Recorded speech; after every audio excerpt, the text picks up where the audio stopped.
What is up, comic book fam? Raven here with another fantastic review for you, and this time we're going to be reviewing this beauty, which is Batman 101, and I kind of liked it. I kind of liked the Batman 101. I've enjoyed going back to Batman after the disastrous Detective Comics 1027 that I've read, and the three Jokers. Like, no, it's great to just be back with the Tynion on a Batman story. So this picks up when the Tynion wrapped up in the number 100. The Joker War is over, and if you're looking for an issue that is just exciting, that has a lot of bells and whistles to it, this is definitely not. This is a really slow issue, but it has its purpose, and for that purpose it's really good to read that. So what is the purpose of having a slow issue like the Batman 101? So it reestablishes a lot of things. So first of all, we know Alfred is dead. We know all the things that happened in the Joker War. Now all the money's on Lucius Fox's account. Batman, well, he's kind of almost broke at that point. So he just you know what? We open it with the explanation, right, with the city right here, and actually Batman tries to just reminisce, right? So we got this, like, what happened, in the last year. There's no James Gordon. And we have him with the Catwoman talking that he can't really be the same Batman, that he has a plan, but he has to go underground. The Gotham needs him. And coming back to interviews with the James Tynion, I think this is going to be the direction. He said there's going to be a lot of emphasis on the Gotham, and the Gotham itself is going to be the character. And this issue kind of provides, it says, hey, the Gotham needs me, this part of Gotham, a lot of Gotham in this book, a lot of talking about like specific neighborhoods. So the Batman says, like, listen, I have to lay low, I have to keep less gadgets, I have to maybe find a new flat and just be more grounded. So less gadgets, more grounded. So everything that built up to this issue just is to make not him weaker, but throughout this whole run of Batman of Tom King, and then we got so many insane things happening, or like insane gadgets, that it's good to be back to the detective. And that is one of the things in this issue, right? So he tells Catwoman, like, listen, I would love to be with you, but we can't, we have to move on. I'm not telling you what to do. And she agrees with that. She goes like, yeah, okay, you know what, it's fine, let's give us a year. In a year, and we'll see what's going to happen, right? So we know they're going to meet in a year, which might be actually either calendar year or the year in their times, which calendar would be really cool, not gonna lie. So we're going to meet in a year, and then we're going to decide what's going to happen. So we have kind of Batman cutting ties with the Catwoman. I like that, again, being alone. Of course, they go, they have like their romantic stuff. Of course, that is the storyline that goes with Catwoman in this book. Then we got a story of Lucius Fox. So he goes to Lucius Fox. Of course, he fights with the Grifter. That is right now a bodyguard for Lucius Fox. And I think there's this one moment of realization for Batman that the Grifter actually beats him, and almost shots him straight in the head. Loved the moment. I think it was powerful. It just shows that Batman's head is not there yet. He needs to reform. And it was broken by the Snickers, literally. And then, next page has got Snickers. Don't do that, DC.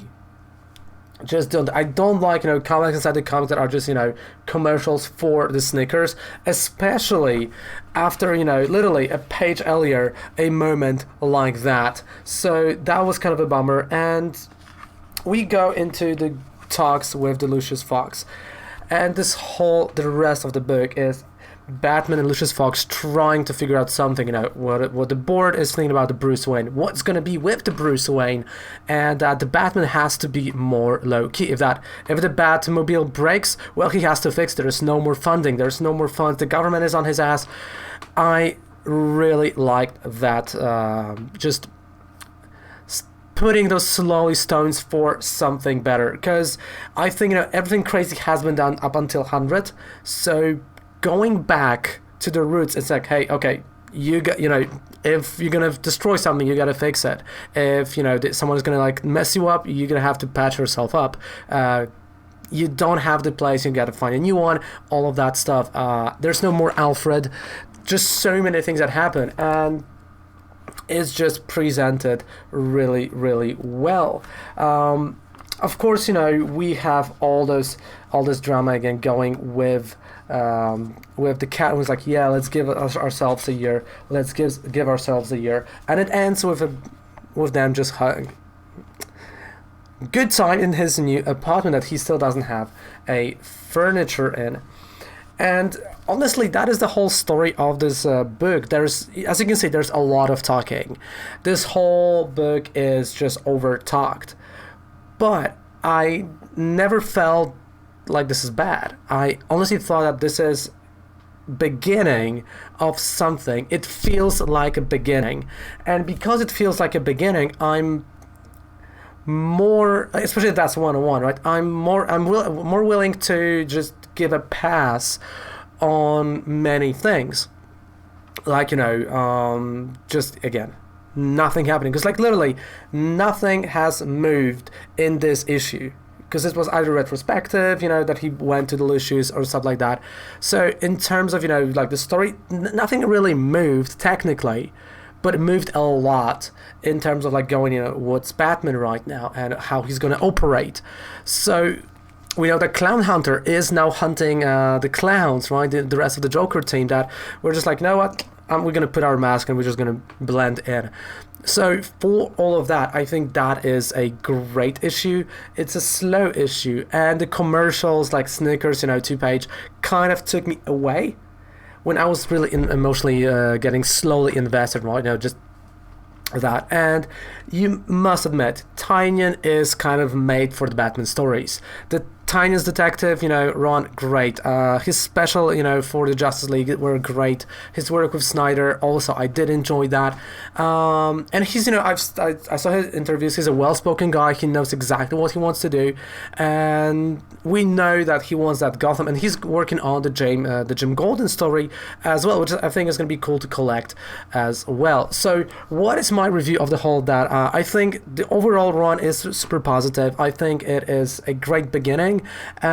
If you're not really into the Batman, you're not going to like it. But if you're looking at the amazing starting point, that is it. Especially that until March, we're going to have only 5 issues. And the last one is going to be December something, 20 something.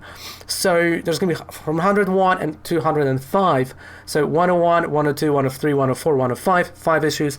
And then after Future State, we're going to be back to our regular Batman, which tells us, okay, up until March, that's the story. So there's a lot of, you can start here, it's a great starting point, and you're going to have a nice trade paperback. Or, again, 5 issues, so that's kind of trade paperback of the story that might actually start slowly unfolding in front of your eyes. So for all of that, and, minus the commercial, and a bit of overtalk, it's a nice 7. It's not hyper active issue, but it is something that's really important, and it must have been done to establish Batman again. So 7 out of 10. I think it's a solid number. Again, James Tynion, the more I read, the more I like his writing. So James, I want to see where you're going to go with that, and even though there are like 2 more issues laying around there, so I can't wait to read them. So that is the review. Thank you guys so much for watching that, and goodbye, and have a fantastic rest of the day. Take care, bye. And what do you think? What are your thoughts about Batman 101? Take care, bye.